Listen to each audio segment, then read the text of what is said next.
Welcome to மனமும் நலமும். இன்றைக்கி நம்ம சிக்கன் பிரியாணி எப்படி செய்கிறது அப்படின்னு பார்க்கலாம். நான் சிக்கன் பிரியாணி செய்கிறதுக்கு பிரியாணி அரிசி ஒரு 1/2 கிலோ ஊற வச்சுருக்கேன். ஃபஸ்ட்டு நம்ம ஆரம்பிக்கிறதுக்கு முன்னாடி முதல்ல அரிசியை முதல்ல ஊற வச்சிடணும். நான் 1/2 கிலோ எடுத்திருக்கேன். அதுக்கு 1/2 கிலோ அரிசிங்கிறது ஒரு 2.5 கிளாஸு அளவு வரும். அப்போ நம்ம 2.5 கிளாஸ் அரிசி எடுத்தோம்னா 5 கிளாஸ் தண்ணி ஊற்றணும். நான் இப்போ இந்த அரிசியில் 2 கிளாஸ் தண்ணி சேர்த்துக்கிறேன். மீதி 3 கிளாஸ் தண்ணியை நான் அதுக்கப்புறம் சேர்க்க போகிறேன். பிரியாணி செய்கிறதுக்கு நம்ம ஒரு 3 வெங்காயம், ஒரு 3 தக்காளி, ஒரு 6 பச்சை மிளகாய் கட் பண்ணி வச்சுருக்கேன். 1/2 கிலோவுக்கு நான் சொல்கிறது. இப்போது இந்த வெங்காயத்தை நீளமாக கட் பண்ணியிருக்கேன். பாருங்கள், இதே மாதிரி நீங்களும் கட் பண்ணிக்கோங்க. அப்புறம் ஒரு 1.5 டீஸ்பூன் இஞ்சி பூண்டு விழுது. நம்ம இப்போ தாளிக்கிறதுக்கு என்ன வைக்கிறதுன்னு பார்க்கலாம். தாளிக்கிறதுக்கு 8 லவங்கம், 3 ஏலக்காய், கொஞ்சம் பட்டை, கொஞ்சம் கடல்பாசி, 3 பிரிஞ்சி இலை, இதெல்லாம் நம்ம தாளிக்க ஆரம்பிக்கலாம். 1/2 கிலோ அரிசிக்கு 1/2 கிலோ கறி எடுத்துக்கோங்க. நீங்கள் 3/4 கிலோ கூட போட்டுக்கலாம், நல்லா தான் இருக்கும். ஒரு கிலோனாக்கா 1 கிலோ கறி போடணும். 1/2 கிலோனா 1/2 கிலோ கறி போடணும். இப்போ நம்ம தாளிக்கிறதுக்கு ஒரு 50 கிராம் எண்ணெய் விட்டுருக்கோம். அதில் பிரிஞ்சி இலை தவிர மற்ற எல்லாத்தையும் அப்படியே சேர்த்துக்கலாம். தீயை கம்மியாக வச்சுக்கோங்க. இப்போ பிரிஞ்சி இலையை சேர்த்துடலாம். பாருங்கள், கடகடன் இதுவாகிடுச்சு. வெங்காயத்தை சேர்த்துருங்க.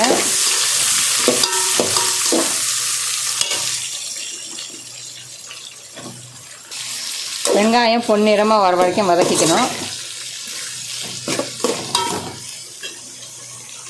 பாருங்கள், வெங்காயம் நல்லா வதங்கிடுச்சு பாருங்கள். இப்போ நம்ம இஞ்சி பூண்டு சேர்த்துக்கலாம். ஒரு 1.5 டீஸ்பூன் போல் இஞ்சி பூண்டு சேர்த்துக்கணும். நம்ம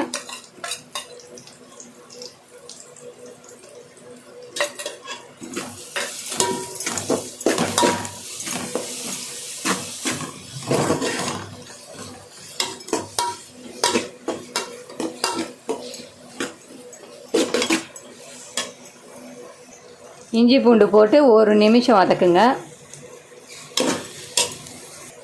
பாருங்கள், 1 நிமிஷம் ஆயிடுச்சு. இப்போ நம்ம பச்சை மிளகாய் நம்ம சேர்த்துக்கலாம்.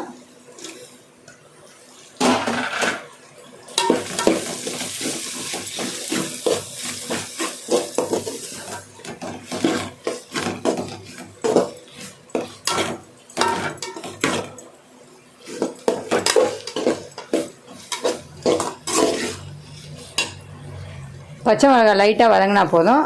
நெக்ஸ்ட்டு தக்காளி சேர்த்துக்கலாம். நம்ம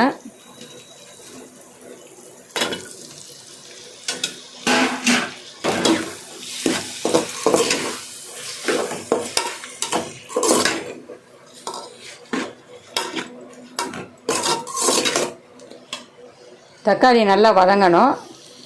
ஒரு 5 நிமிஷம் போல் ஆகும் தக்காளி வதங்க. நம்ம 5 நிமிஷம் தக்காளி வதங்க விடலாம். பாருங்கள், தக்காளி நல்லா வதங்கிடுச்சு. ஒரு 5 நிமிஷம் ஆயிடுச்சு. தக்காளி நல்லா வதங்கிடுச்சு. இந்த மாதிரி வதங்கணும். இப்போ நம்ம இதில் கொத்தமல்லி சேர்த்துக்கலாம். கொத்தமல்லியும் புதினாவும் மெலிசாக அரிஞ்சு வச்சுருக்கேன். புதினாவும் கொத்தமல்லியும் மெலிசாக அரிஞ்சு ஒரு கையளவு சேர்த்துக்குங்க.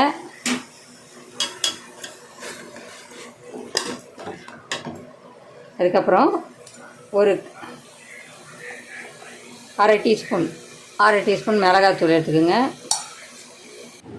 மிளகாத்தூள் தனி மிளகாத்தூள் எடுத்துக்கோங்க. தனியாக போடாத தனி மிளகாத்தூள் எடுத்துக்கோங்க.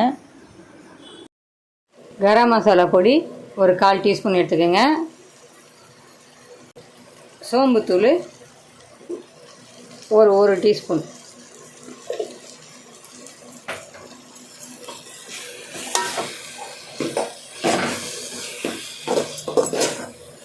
எல்லாத்தையும் நல்லா கலந்து விட்டுக்குங்க. கலந்தாச்சு. இப்போ கறி சேர்த்துக்கலாம். கறி சேர்த்துட்டு ஒரு 5 நிமிஷம் வதக்கணும். இந்த கொத்தமல்லி ஃப்ளேவர்லாம் கறியில் இறங்கும் போது தான் கறி டேஸ்ட்டாக இருக்கும்.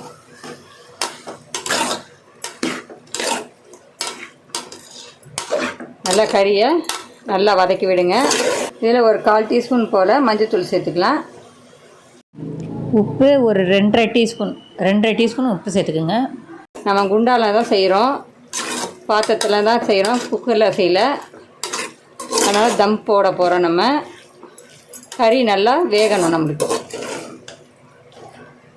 கறியை ஒரு 10 நிமிஷம் வேக விடணும். அப்போ தான் கறி நல்லா வேகும். நம்ம அப்படியே லைட்டாக மூடி வச்சோம்னா கறி வெந்துடும். வந்துட்டு அப்படியே மூடி வைக்கணும். தண்ணி கிண்ணி ஊற்றிடக்கூடாது. அப்படியே மூடி வைக்கணும். கறியிலே தண்ணி விடும். அந்த தண்ணியிலே வந்து வெந்துடும். கறியை ஒரு 2 நிமிஷத்துக்கு ஒரு தடவை கிளறி விடணும். ஏன்னா அடி பிடிச்சிரும். இந்த மாதிரி கிளறி விடுங்க. அப்போ தான் அடி பிடிக்காமல் இருக்கும்.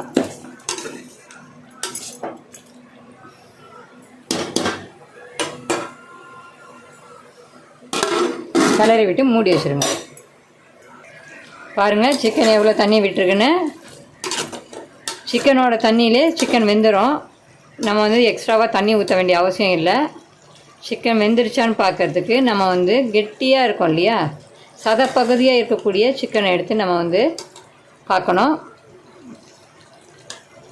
இதை பாருங்கள், இந்த மாதிரி சதப்பகுதியாக இருக்கு இல்லையா, இந்த மாதிரி சிக்கனை எடுத்து இது அமுக்கணும்னா உடையும். இது வேகலை. இன்னும் ஒரு 5 நிமிஷம் ஆகும் வேகத்துக்கு.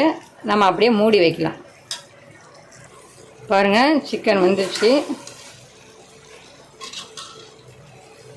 பாருங்கள் எப்படி வந்துடுச்சு பாருங்கள்.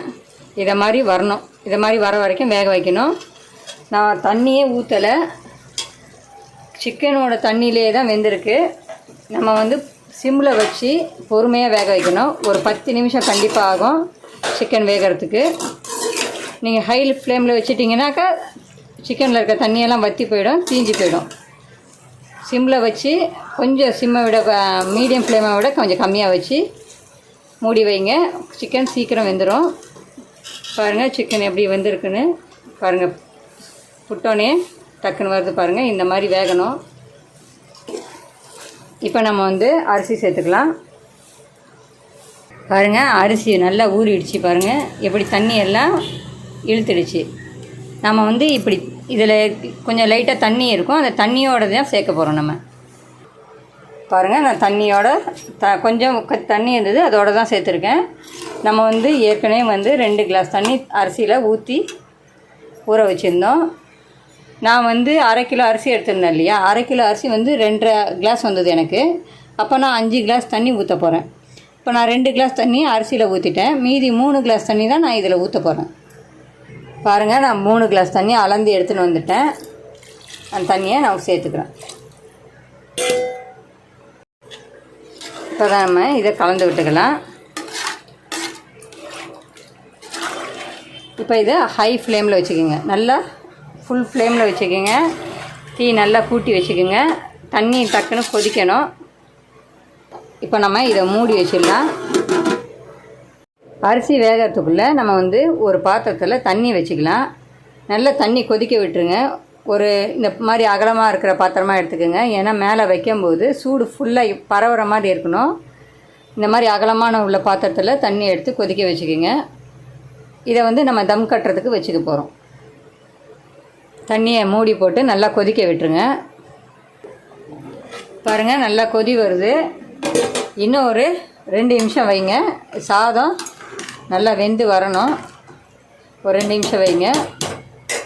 ஒரு 2 நிமிஷம் மூடி வைக்கலாம். பாருங்கள் சாதம் 3/4 வாசி வெந்திருக்கு. இப்போது